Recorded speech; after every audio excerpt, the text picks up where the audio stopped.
Hi, welcome to all. എല്ലാവർക്കും സുഖമല്ലേ? അപ്പോൾ നമ്മൾ ഇന്ന് ഇവിടെ ഉണ്ടാക്കാൻ പോകുന്നത് നല്ലൊരു കോയടൻ്റെ റെസിപ്പിയാണ്. അപ്പോൾ ഷോപ്പിൽ നിന്നെല്ലാം കിട്ടുന്നത് പോലത്തേതാണ്. ഇത് കേടൊന്നും വരില്ല, 2 മാസം വരെ വെക്കാൻ പറ്റും. നമ്മളിവിടെ ബീഫ് ഒന്ന് നല്ലോണം വേവിപ്പിച്ചെടുത്തിട്ടുണ്ട്. 1 ടീസ്പൂൺ മഞ്ഞൾപ്പൊടിയും 1 ടീസ്പൂൺ മുളക് പൊടിയും കുറച്ച് ഉപ്പും കൂടി ഇട്ടിട്ട് നല്ലോണം ഒന്ന് വേവിപ്പിച്ചെടുത്തിട്ടുണ്ട്. അപ്പോൾ നല്ല എളുപ്പത്തിൽ തയ്യാറാക്കാൻ പറ്റിയ ഒരു കോയടൻ്റെ റെസിപ്പിയാണ്.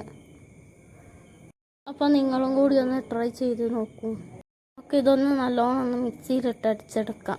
അപ്പോൾ അതാ ഞാനിവിടെ നല്ലോണം ഒന്ന് അടിച്ചെടുത്തിട്ടുണ്ട്. ഇനി ഇത് നല്ലപോലെ അരിയണം. ആ ചട്ടി ഒന്ന് ചൂടാവാൻ വെച്ചിട്ടുണ്ട്. ഇനി നമുക്ക് 4 സവാള കട്ട് ചെയ്തത് ചേർത്ത് കൊടുക്കാം.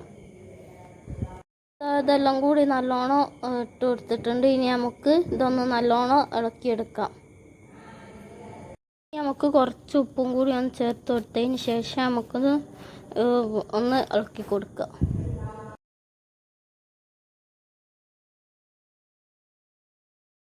നമ്മുടെ ഉള്ളി ഇവിടെ സെറ്റായി വരുന്നുണ്ട്. ഇതൊന്ന് നല്ലോണം ഒന്ന് വാടി വന്നിട്ടുണ്ട്. ഇനി നമുക്ക് എൻ്റെ വീഡിയോ ആദ്യമായി കാണാനുള്ളത് സബ്സ്ക്രൈബ് ചെയ്യാൻ മറക്കല്ലേ. ഉള്ളി ഒന്ന് നല്ലോണം ഒന്ന് വാടി വന്നിട്ടുണ്ട്. അപ്പോൾ അതിൻ്റെ കൂടെ ലൈക്കും കൂടി ചെയ്യാൻ മറക്കല്ലേ.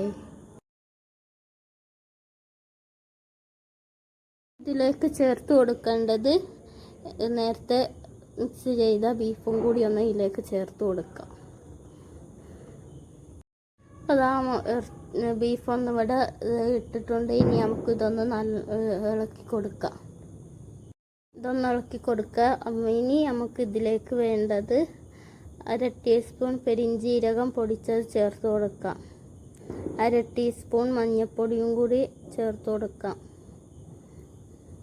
ഇനി 1 ടീസ്പൂൺ മുളക് പൊടിയും കൂടി ഒന്ന് ചേർത്ത് കൊടുക്കാം.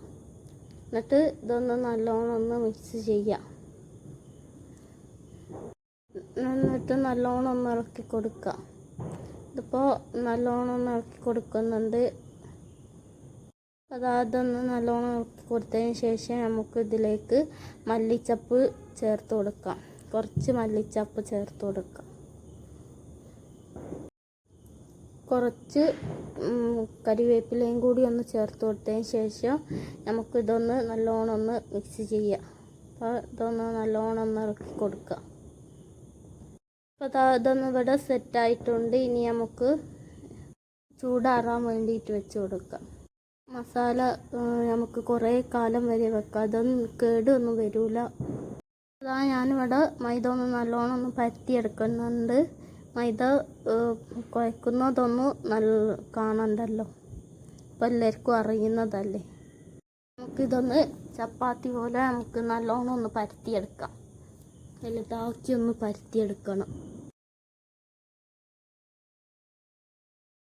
നമുക്ക് ലേശം പൊടികളെല്ലാം ഇട്ട് കൊടുത്തിട്ട് നല്ലോണം ഒന്ന് പരത്തിയെടുക്കാം.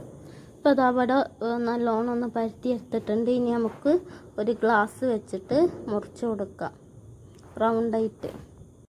ഇതെല്ലാം കൂടി ഒന്ന് ഗ്ലാസ് വെച്ച് മുറിച്ചതിന് ശേഷം നമുക്ക് ഇതൊന്ന് ഇതിലേക്ക് മസാല ഒന്ന് ചേർത്ത് കൊടുക്കാം. അപ്പോൾ ഓരോന്ന് എടുത്തിട്ട് അതിലേക്ക് മസാല ചേർത്ത് കൊടുക്കാം. നമുക്ക് ഇതൊന്ന് ഇങ്ങനെ ആക്കി കൊടുത്തിട്ട് നല്ലോണം ഒന്ന് മടക്കി കൊടുക്കുക. അപ്പോൾ അങ്ങനെ ആക്കി കൊടുക്കുന്നുണ്ട്. ഇനി നമുക്ക് അടുത്തവും കൂടി അങ്ങനെ ചെയ്ത് കൊടുക്കാം. അതായത് ഇവിടെ ആക്കി കഴിഞ്ഞിട്ടുണ്ട്. ഇനി നമുക്ക് രണ്ടാമത്തവും കൂടി അങ്ങനെ തന്നെ ആക്കി കൊടുക്കാം. ഇനി നല്ലോണം ഒന്ന് മടക്കിയെടുക്കാം. അപ്പോൾ അതെല്ലാം കൂടി ഇവിടെ മടക്കിയിട്ടുണ്ട്. ഇതെല്ലാം കൂടി ഇവിടെ മടക്കി വെച്ചിട്ടുണ്ട്. ഇനി നമുക്ക് ഇതൊന്ന് ഇപ്പോൾ അതെല്ലാം കൂടി ഇവിടെ സെറ്റായി വന്നിട്ടുണ്ട്. ഇനി നമുക്ക് ഇതൊന്ന് പൊരിച്ചെടുക്കാം. ഇത് ഇങ്ങനെ ഒരു കുപ്പിയിലോ പാത്രത്തിലെത്താനും ആക്കി വെക്കുകയാണെങ്കിൽ ഒന്നും ആവുമൊന്നുമില്ല. അപ്പോൾ ഇവിടെ എണ്ണ ഒന്ന് ചൂടായി വന്നിട്ടുണ്ട്. ഇനി നമുക്ക് അതിലേക്ക് ഇട്ട് കൊടുക്കാം ഓരോന്നായിട്ട്. അപ്പോൾ വേഗം മറിച്ചിടണം, ഇല്ലെങ്കിൽ കരിഞ്ഞു പോകും. അപ്പോൾ ഞാനിവിടെ സെറ്റാക്കിയിട്ടുണ്ട്. ഇനി നമുക്കിത് ഒന്ന് പാത്രത്തിലേക്ക് മാറ്റി കൊടുക്കാം. അടുത്തവും കൂടി ഇതിലേക്ക് ഇടുന്നുണ്ട്. ഇനി നമുക്ക് അതും കൂടി നല്ലോണം ഒന്ന് ഫ്രൈ ചെയ്തെടുക്കാം. നിങ്ങളും കൂടി ഒന്ന് വീട്ടിൽ ട്രൈ ചെയ്ത് നോക്കൂ. അപ്പോൾ അത് അവിടെ സെറ്റായിട്ടുണ്ട്. ഇനി നമുക്ക് ഇതും കൂടി ഒന്ന് ഒരു പാത്രത്തിലേക്ക് ആക്കി കൊടുക്കാം കോരിയിട്ട്. അപ്പോൾ ഇത് പൊരിച്ച് ഒരു പാത്രത്തിലാക്കി വെക്കുകയാണെങ്കിൽ ഒന്നും ആവുമൊന്നുമില്ല. ഇതൊന്നും വരാണ്ട് 2 മാസം വരെ നമുക്ക് വെക്കാം. അതാണ് നമ്മുടെ കോയയുടെ വട സെറ്റായി വന്നിട്ടുണ്ട്.